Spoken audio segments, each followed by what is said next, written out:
Welcome back to another episode of Purely Awesome Dads. I'm one of your hosts, Justin, along with Jeff Haberly. How's it going, man? Dude, great to see you again. And today, I'm so excited. We've got an old fraternity brother of mine and a friend for many, many years, a guy named Gino Villanueva. Gino, welcome to the show. Thank you guys for having me. Very excited to have you here. And, we want to start off with... first guest, right? Yeah, exactly. This is the first time. I thought it'd be fun to have someone that's comfortable with the show, that's heard a little bit about it, and have them on the show for the first time. Well, I was wondering how you're going to introduce me, because you said you led right in with the fraternity brothers, so that could that can bring up some skeletons. So I got to watch myself.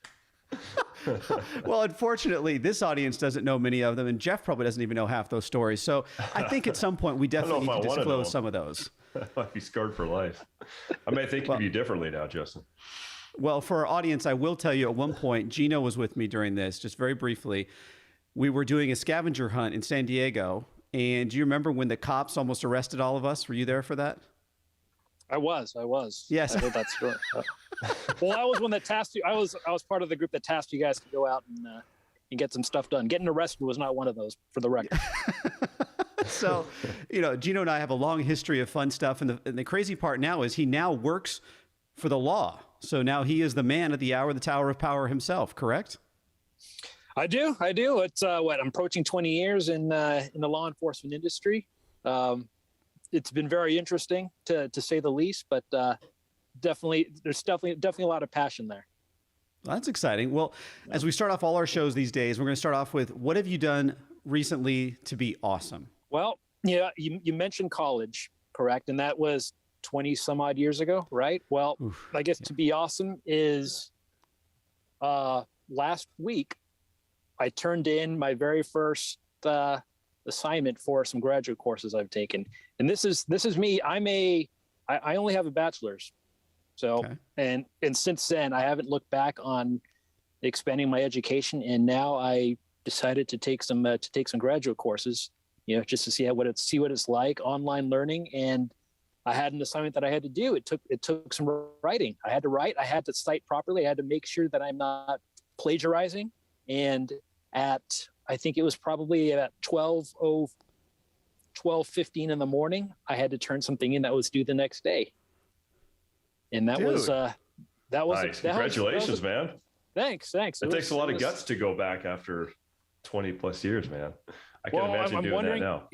Yeah. I mean, I'm wondering if did I learn anything? I wasn't the best student, but let's give it a try. Let's see if some professional experience can maybe push me back into the classroom and hopefully make myself marketable for down the road. You do a lot of traveling and you've lived abroad all over the world. And what are some tips and tricks that you have for trying to stay fit, especially when living abroad in places like Singapore, stuff that's, really not, especially for a Western audience, very different than what we're used to over here? What are your tips and tricks? Well, like you said, so I lived 5 years in Singapore. And I mean, Singapore, I would not exactly put that in the third world category. It's quite the opposite. I mean, it has all the amenities that you can imagine. But for me, being a California guy, living in the drier weather and going to 1 degree latitude, basically living above the equator in a very tropical environment where it's just torrential downpours, 100% humidity, walking 1 block and having to change your shirt because you're sweating. I think for me, that was probably the biggest adjustment there. But I think just like anything, right? Just like anyone that's looking to, better themselves physically, you want to find that community. I was lucky to be in a place where, number one, there wasn't a big language barrier. Business or English was the business language. I worked with a lot of Americans. There was a huge expat community. So, I mean, I think it was just finding the like-minded people that were interested in fitness. And, I was attached to the U.S. Embassy out there. So, of course, you had some Marines that, of course, are very straight out of boot camp and always looking to lend a hand and run some boot camps. But, I was also still like, think I can do this. I was doing a lot of triathlons probably in the months leading up to when I left, and like, okay, I can try to ride my bike here and there. They did not have a lot of bike lanes, so I kind of stopped doing that a little bit, and I just stuck to running and swimming in my pool. So I think if you find that community, you're going to get you're going to have some options in terms of what is out there to do, what are the activities, what is the best way to go about it. Nice, dude. I think it's really interesting. I was going to say, just with the humidity, so I've never been to Singapore, or even that close to the equator, I guess. But I mean, did you find that even just running outside, I mean, was very, laboring or taxing, right, in your cardio system? Because I know when I go like to Houston, right, to visit Justin, I go run in the humidity there. I mean, I feel the difference from Arizona, right? And I feel like I'm just breathing heavier. It's a little more challenging. It is, and and I'd say Houston, Dallas, probably that's a good simulation. Probably run at noon, high noon, to simulate what it's like being out in Asia. But I mean, I will say, as much as I still love the dry air, one I guess takeaway that I got from there that I was like, okay, this is great, is my nasal passages were nice and moist throughout the run. So it's like I wasn't dry heaving. I was just I just might have had to blow a snot rocket here and there, and I felt and my throat wasn't burning. Granted, I felt like I was running through swamp. Right. And you're running through a hot car wash, and you're getting weighted down. But otherwise, I mean, I'm not.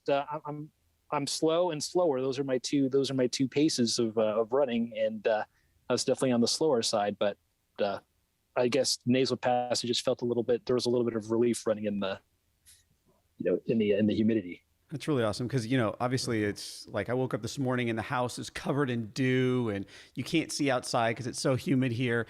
And I thought about running this morning and I looked out, I'm like, no, there's no way. Like it's 98% humidity. I'm like, no, but you're kind of inspiring me here to do it because there's a couple guys here that do it, but I haven't had the guts to do it yet because, I mean, you run a block in that, you're drenched already. Like no matter what you do, you're going to be drenched. You walk a block and you're drenched. I stopped, they had, I'd do the Starbucks run right in Singapore, and I'd go there and I'd come back and all of a sudden it's like, ooh, this is no good. So, change already.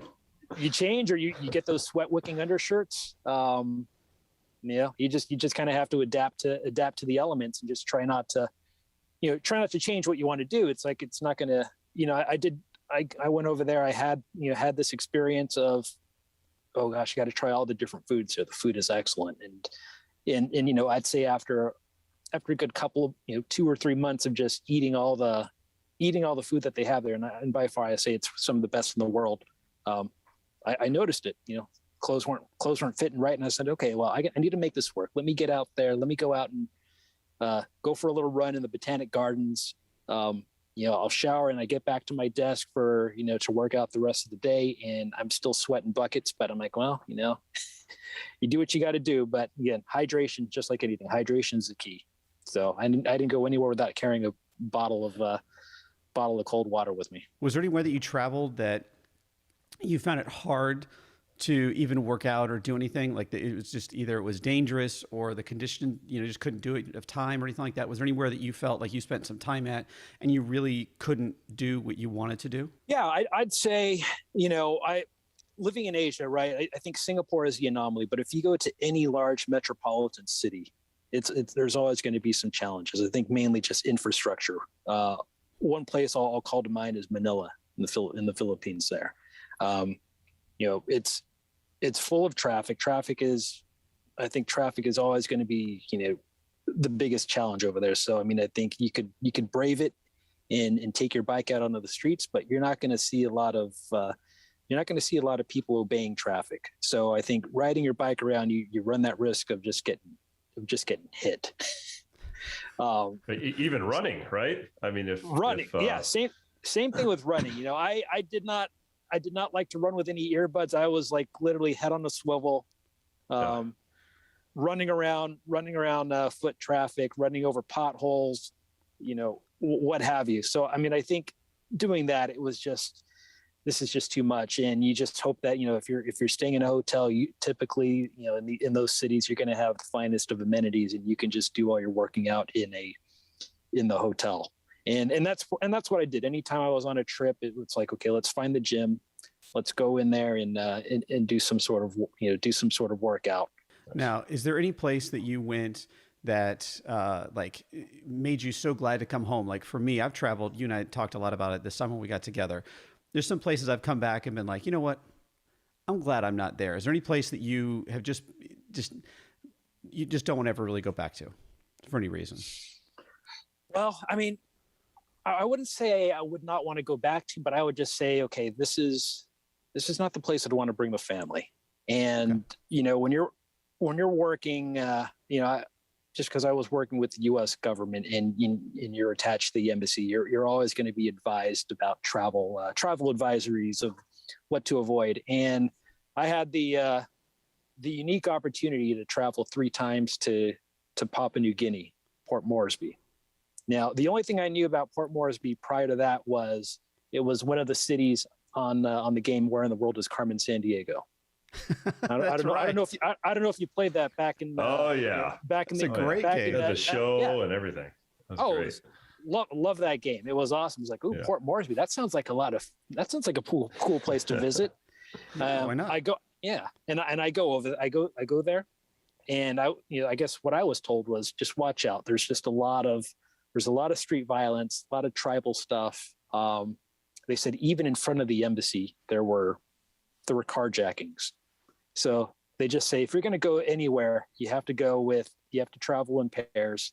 You have to call the embassy security office in their motor pool to drive you around anywhere to go. So otherwise, you're just kind of staying at the hotel and eating eating at the restaurants, which the ones that I stayed at actually had some decent food. I mean, it's a hop, skip, and a jump from Australia. So there's a lot of Australia, a lot of Australia influence. And, if you're a diving enthusiast, if you get out of Port Moresby, apparently there's some really great diving to be had. But I was stuck in the city doing work, and, I'm just driving around and I'm just seeing some of these playgrounds, and I'm just like, ooh, I don't know if my kids, if I was just imagining my kids playing on some of those jungle gyms over there, and then just like out of nowhere, somebody coming up to you and demanding your watch or what have you. So, I mean, it was one of those Scary. places where I just had to keep my head on the swivel, enjoy being in the hotel. And once I got out of there, I'm just like, well, I made it out alive. It's not too bad. Successful trip, right? Yeah. Your tour of duty. Yes, absolutely. Yes. Mm-hmm. So now that you're in your 40s, like us, what do you do to stay fit on a regular basis? What are some tips and tricks that you do? Tips and tricks, right? I'd say time management, number one, right? I would not call myself a fitness professional, but just from what I read, I mean, at the very least, they say just get out there and do something and move. Get moving, whether it's taking a walk, whether it's going for a run, using whatever amenities that you have at your disposal. But I think the biggest challenge for me, family man, father of 2 kids, just schedule is just tight. It's trying to juggle work. It's just have that time, carve out that time for yourself to do something. I should not have any excuses because I'm lucky enough to live in a place where I have multiple amenities. I have some safe streets to go for a run. I have some pools that I can swim laps in. I'm in Southern California where the weather, except with the exception of the occasional fire, it's you can go out and do some activity year round. And to top it all off, I do keep a Peloton in my bedroom. So I mean, you get up, you have to carve out that time and do something. So I'm not per se training for anything in particular. I do have it in mind that I want to get out there and maybe get out there and do another half marathon or maybe a marathon. And that's going to be that's definitely probably in the books for 2022. But I'd say nowadays it's like it's maintenance. Get out there, get moving, listen to your body because you're 40 something, 44. You're almost 44 years old, and you have little kinks here and there that just aren't working the way they used to. So you just find out what works for you and just adjust to it, adjust to the elements. I think it's a great tip. Like, for instance, just talking about like your body changing, right? So yesterday I was taking a class at F45, and they do this exercise where you do like an inchworm forward and you come back and you do like a plank. and then you swing your legs forward, and at the same time you put your arms up and you kind of swipe your legs underneath you, and you stand up and do like a weird inverted burpee kind of thing. I was like, okay, maybe at 20, and I'm fairly, I'm very athletic now. I mean, I tried to do it, and the first time I was like, whew, right on the ground, like, and I tried it again, boom, right in the ground. And being 43, hitting your chest with your full weight 2-3 times over and over again, there was a flag on this field. It was like, hang on, I can't.